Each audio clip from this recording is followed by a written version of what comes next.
নেপথ্যে একটি video call. আনচেলত্তির সঙ্গে যে কথোপকথনের পর ডাক পেলেন নেইমার। দেখুন, সব নাটকীয়তার অবসান ঘটিয়ে ব্রাজিলের চূড়ান্ত বিশ্বকাপ দলে জায়গা পেয়েছেন নেইমার জুনিয়র।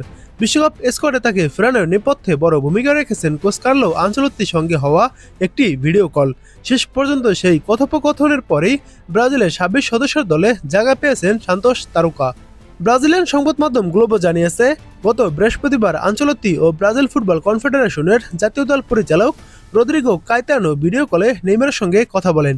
সেখানে জাতীয় দলে তার নতুন ভূমিকা নিয়ে খোলামেলা আলোচনা করা হয়।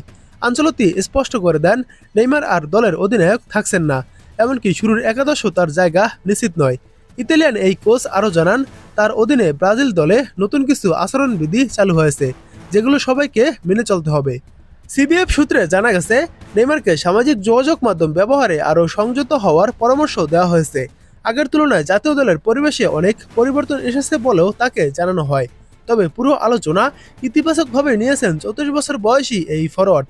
ভিডিও কলে হাস্যোজ্জ্বল ছিলেন নেইমার এবং তিনি প্রতিশ্রুতি দেন, বিশ্বকাপ দলের জন্য তিনি সর্বোচ্চটা দেওয়ার চেষ্টা করবেন। গত সেপ্টেম্বরের পর এটি ছিল আনচেলত্তি ও নেইমারের প্রথম সরাসরি যোগাযোগ।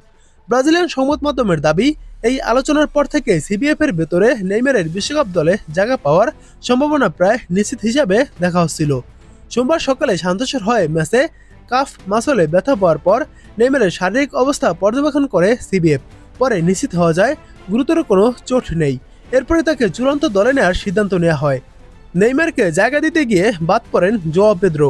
দল ঘোষণার পর নেইমার আনচেলত্তিকে ধন্যবাদ জানিয়ে বার্তাও পাঠান বলে জানা গেছে। প্রসঙ্গত, আগামী ২৭ মে বিশ্বকাপের প্রস্তুতি ক্যাম্পে যোগ দেবেন নেইমার সহ ব্রাজিল দলের ২৬ ফুটবলার। ৩১ মে মারাকানায় পানামার বিপক্ষে একটি বিদায়ী প্রীতি ম্যাচ খেলবে ব্রাজিল। এরপর ১ জুন যুক্তরাষ্ট্রের উদ্দেশ্যে রওনা দেবে ৫ বারের বিশ্ব চ্যাম্পিয়নরা।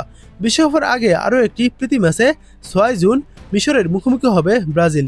১৩ জুন নিউজার্সির মেটলাইফ স্টেডিয়ামে মরক্কোর বিপক্ষে ম্যাচ দিয়ে হবে তাদের বিশ্বকাপ অভিযান।